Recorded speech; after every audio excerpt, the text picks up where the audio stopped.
देखो हम पढ़ेंगे affecting factors of conductance. Conductance को कौन कौन से फैक्टर अफेक्ट करते हैं, ठीक है। अच्छा आप लोग बताओ कौन कौन से फैक्टर अफेक्ट करते होंगे। चलो क्या बात करते हैं। अफेक्टिंग फैक्टर्स के लिए कई सारे फैक्टर्स हैं। देखो सबसे पहले तो अभी अब जो हम पढ़ रहे थे, अभी इससे पहले जो पढ़ा कि डाइल्यूशन पर क्या इफेक्ट पड़ता है, specific conductivity, molar conductivity and equivalent conductance पर क्या इफेक्ट पड़ता है, ये हम पढ़ चुके हैं डाइल्यूशन से, ठीक है। तो सबसे पहला जो अफेक्टिंग फैक्टर होगा इस पर, तो सबसे पहले पढ़ेंगे हम क्या पढ़ेंगे, डाइल्यूशन। क्या पढ़ेंगे आपका डाइल्यूशन, यानी डाइल्यूशन, इफेक्ट ऑफ डाइल्यूशन लिखेंगे उसको, नेक्स्ट लिखते चलेंगे। तो इफेक्ट ऑफ डाइल्यूशन का देखो क्या इफेक्ट पड़ता है, हम पढ़ चुके हैं, पूरे रीजन में पढ़ चुके हैं, तो इसको ज्यादा डिटेल में नहीं देखेंगे। अगर हम डाइल्यूशन को इंक्रीज करते हैं तो स्पेसिफिक कंडक्टिविटी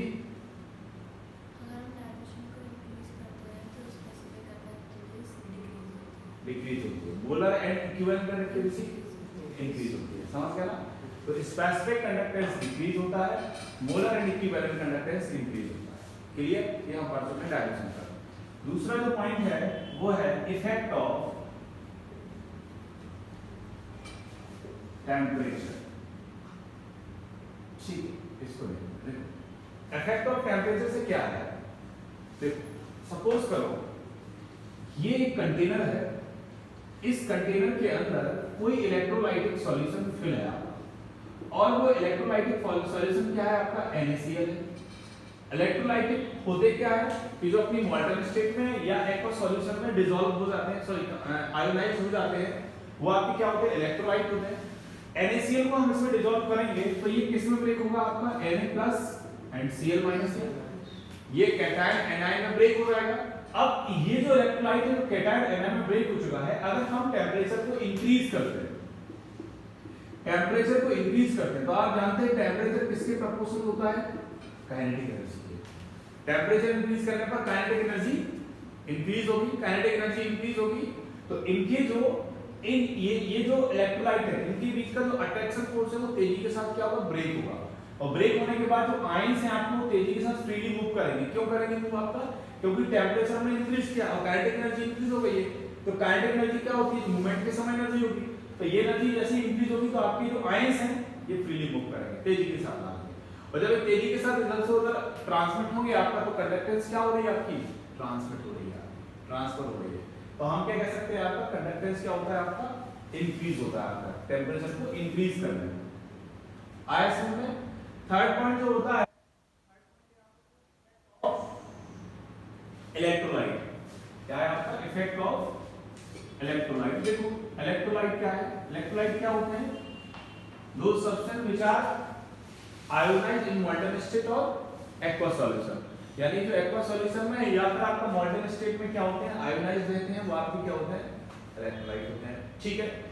इलेक्ट्रोलाइट भी आपके टू टाइप से होते हैं, एक तो होता है आपका स्ट्रॉन्ग इलेक्ट्रोलाइट, एक होता है आपका वीक इलेक्ट्रोलाइट। स्ट्रॉन्ग इलेक्ट्रोलाइट क्या होता है, जो एक्वस सॉल्यूशन में कंप्लीटली आयोनाइज्ड होता है, स्ट्रॉन्ग इलेक्ट्रोलाइट।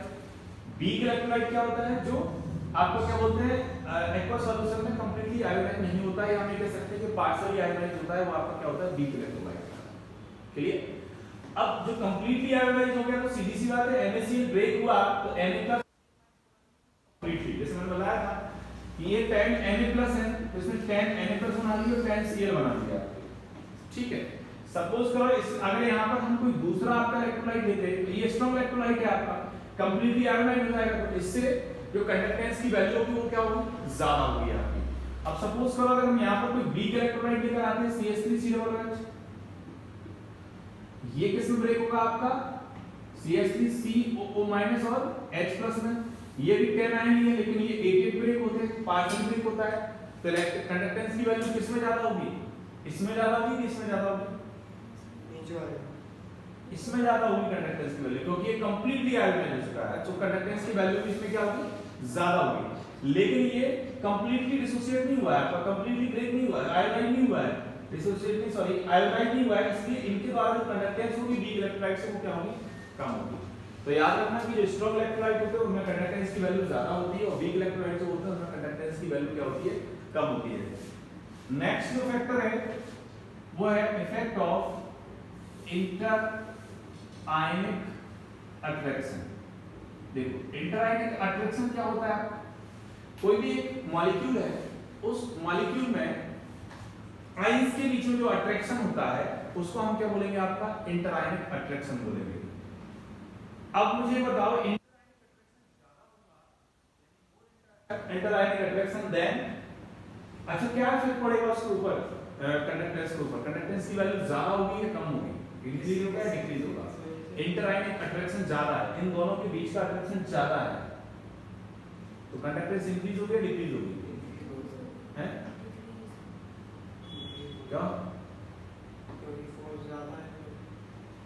क्या होगी, डिक्रीज होगी। सीधी सी बात है, अगर दोनों के बीच में अट्रैक्शन ज्यादा है और अट्रैक्शन ज्यादा है तो इसका मतलब है कि वो आयोनाइज नहीं हो रहे हैं, और आयोनाइज नहीं हो रहे हैं तो कंडक्टेंस की वैल्यू भी क्या हो जाएगी, डिक्रीज। तो याद रखना कि इंटर आयनिक अट्रैक्शन जब ज्यादा होता है तो आपका क्या बोलते हैं, कंडक्टेंस की वैल्यू डिक्रीज होती है, और इंटर आयनिक अट्रैक्शन आपका क्या होता है, वीक होता है, तो कंडक्टेंस की वैल्यू क्या होती है आपकी, ज्यादा होती है, मोर होती है।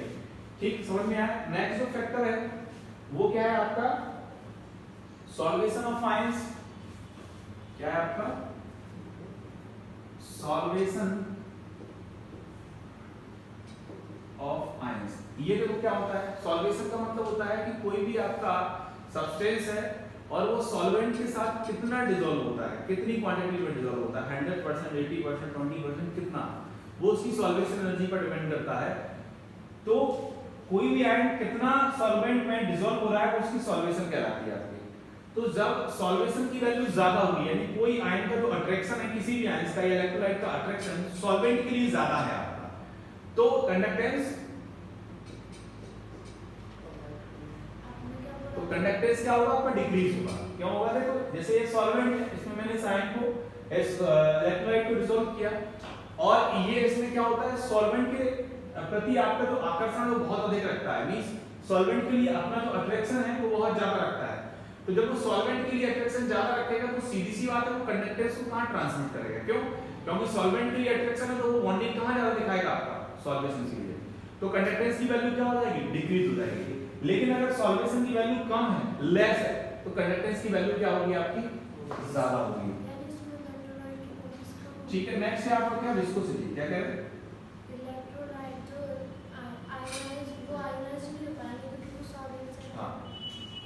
विस्कोसिटी क्या होगी, विस्कोसिटी आप जानते हो, कोई भी सॉल्यूशन जब कंसंट्रेटेड ज्यादा होता है तो उसको हम विस्कस सॉल्यूशन कहते हैं। गाढ़ा जो होता है, जैसे एक ग्लास में सिरप है और एक ग्लास में पानी है, सिरप और पानी दोनों है, तो पानी आपका क्या होगा, डाइल्यूट आपका वो कंसंट्रेटेड होगा, विस्कस बोलते हैं इसको, विस्कस सॉल्यूशन।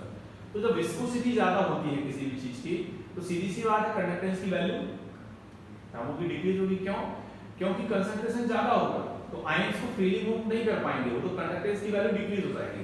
एक्चुअल में जो विस्कोसिटी होती है वो क्या होती है कि सॉल्वेंट का सॉल्वेंट के लिए अट्रैक्शन जो होता है, सॉल्वेंट अट्रैक्शन ज्यादा होगा तो सीधी सी बात है कि हम डाइल्यूट करने के लिए किसी मटेरियल को मिक्स कर रहे हैं और उसका उस सॉल्वेंट के लिए अट्रैक्शन ज्यादा है तो सॉल्यूशन कैसा हो जाएगा, गाढ़ा हो जाएगा, विस्कस हो जाएगा आपका, और उसमें जो इलेक्ट्रोलाइट होगा